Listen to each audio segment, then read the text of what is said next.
People die. Corruption kills. I had former colleagues that went to prison. People will lie to your face all the time. You're going to be talking about bribery. Don't do it on your corporate email. Hello and welcome to The Conversation from the BBC World Service, the show that amplifies women's voices.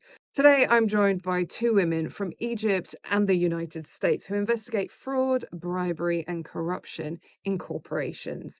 First, we have US lawyer Judy Krieg, who is with us in the studio, and Yusra Khalil, a forensic accountant based in Paris. Welcome, ladies. Thank you. Thank you. So, I've got to be honest, accounting isn't typically associated with thrills and excitement, Yusur. But forensic accounting does, it does reek of excitement. And I think that's partly because of how it's portrayed in the movies and television. So tell me, Yusur, is forensic accounting exciting? Very much so. It's really nice. We have an ability to help clients understand who did it. For me, it's a big puzzle to figure out who did what, when, or how, and how is the company involved. So it is as exciting as how you see it in the movies. It really is. And that's the whole point is first it is is there something there? And, I'm sure you had the same experience. Every investigation that I've done has what I call its aha moment. Oh, wow, that's not what it's supposed to look like. There's something here. And then I just sort of feel like almost like a beaver or something digging at it to try to find exactly what's going on. And, and then you've got the scent and you're on the trail. Judy, you've worked both in-house and for law enforcement. What's the difference between an internal investigation and a criminal one? Internal investigations, I think, can be more fraught. Sort of what I mean by that is politically and to be candid, personally, because when you're That's inside a interesting. corporation, more likely than not, the person that you're looking at is one of your colleagues or many of your colleagues in some instances, and you know who these people are, or your bosses know who these people You are. know their And families, so it's maybe. really difficult when you're dealing with an internal investigation to sort of separate out both the personalities and the politics. And I've been in situations, and you sir worked on the case as well from a different angle.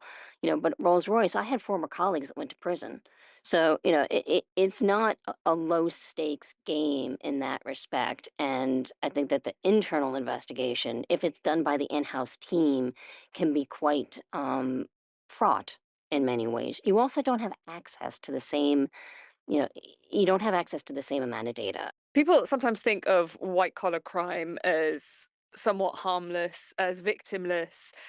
Could you possibly explain the real impact of white collar crime?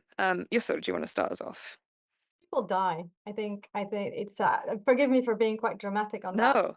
Yeah. Corruption kills, and I'll give you a simple story. When I was in university in Egypt, medical lab had taken 2 floors of a big building, and they bribed the local authorities in the neighborhood to remove a number of columns, and they did. And next thing you know, a neighbor was talking to her neighbor from the windows because the buildings are too close in Cairo, and she was there a second, and next down she is, rubbles on the floor, everyone dead. So corruption does kill. What's really important to consider is that if you're growing in a corrupt country and the regime has been corrupt for a long period of time, the immediate reactions of the citizens is a loss of trust. You no longer can trust the system. You would immediately default to, I cannot go to the police because someone else can bribe that officer and it will be against me and not protecting me. I cannot rely on the judiciary system.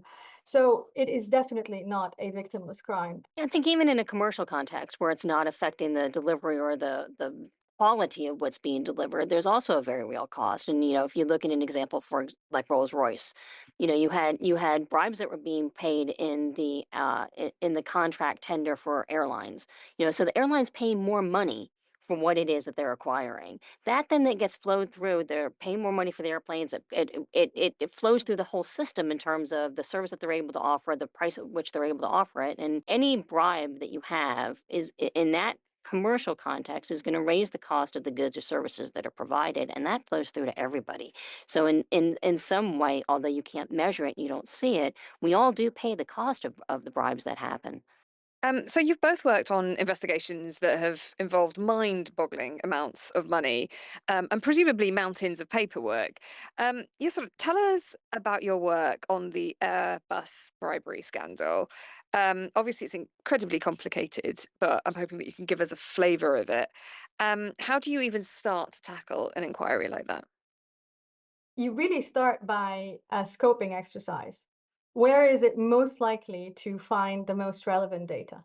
And when you think of that, my best example is imagine a high-rise building with a lot of apartments and you need to find one particular thing. How are you going to find which floor and which apartment to look into first without having to look at all of these apartments, one by one? So we started with what we call a scoping exercise. So we talk to the people, as Judy has mentioned. We really need to understand the business. We understand how data is recorded. When I say data, I talk about the accounting data, but also the emails. It's really important to work with counsel because counsel would have the lawyers involved to understand who of the employees might be involved, because we need to read those emails and get that context that we talked to about at the beginning, and then figure out how the flow of transactions would take place within a business. So at Airbus, we ended up working they had 900 legal entities, and we've looked at 15. So that was a good scoping exercise. And we have analyzed about 3.5 billion transactions, and we had 600 million documents to go through. With Airbus, what was the basic issue there? There were allegations of improper payments to agents to secure contracts across a variety of jurisdictions. So, I kind of actually want to move on and talk about the gender makeup of your work. I do get the impression, Judy, that this is quite a male-dominated field, and I just wonder if you'd agree with that. I think it's changed. And what I mean by that is, when the Bribery Act first came into law, if you looked at who were the preeminent practitioners or who people thought were the preeminent practitioners, they were mostly men.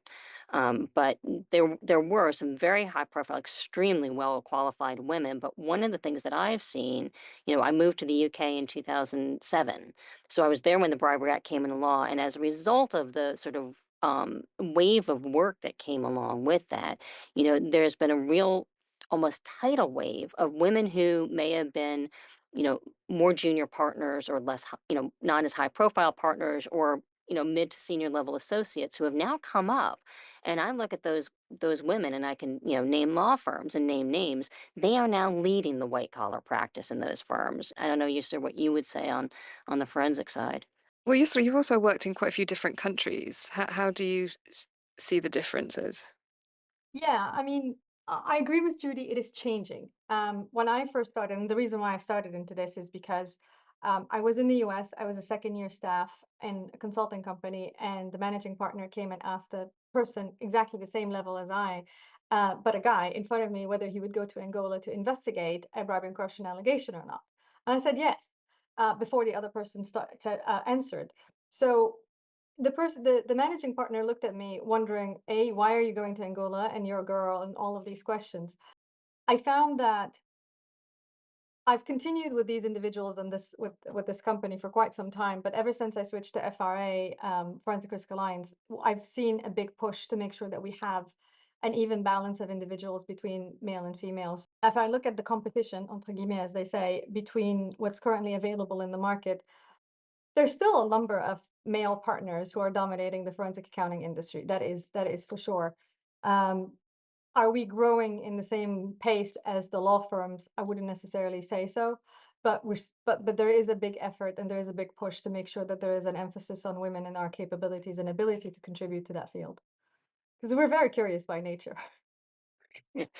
Well, okay, what skills do you think you need to be good at your job? Both of you, actually.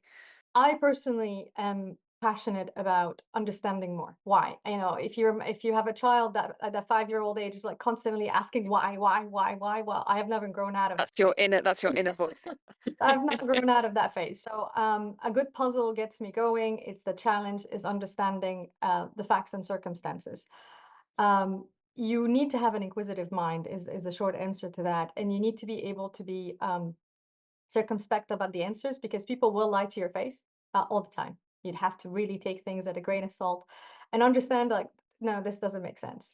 And perseverance, because this takes a long time and takes a lot of hours, and you cannot really lose patience by at the end of the day, because I've had clients that would be telling me, yes, yes, yes, we'll get you the data. And then 3 months later, I still don't have the data. So you just cannot burn out fast, because you're in there for a marathon. This is not a sprint at all.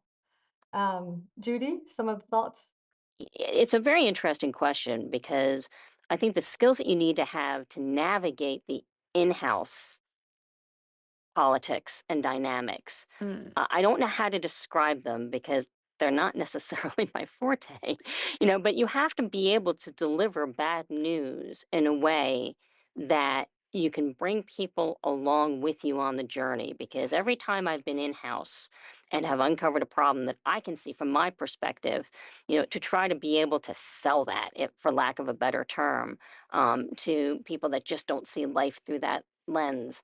The rest of it, how do you try to overcome some of the stereotypes that the people that are your stakeholders might have about women? And of course, I'm sorry to say that, but there is the dynamic that a woman can deliver a message very clearly, very directly, in exactly the same way as a man, but the perception of her will be different, whether it's, she's bossy, all of those buzzwords that we know all too well. And I do think it is more of a challenge for women to be able to deliver those messages still amongst a population that, while those of us in compliance and forensic accounting and law may not be male dominated, the business stakeholders that we're delivering those messages to are men.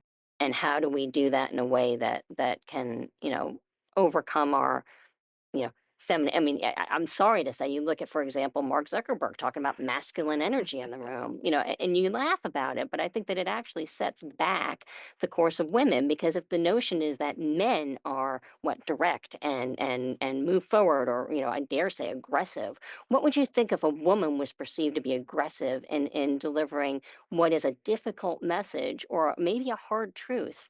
So I think that those are real challenges. Do you still get a thrill when following uh, some breadcrumbs or a trail, sniffing out something that doesn't quite smell right?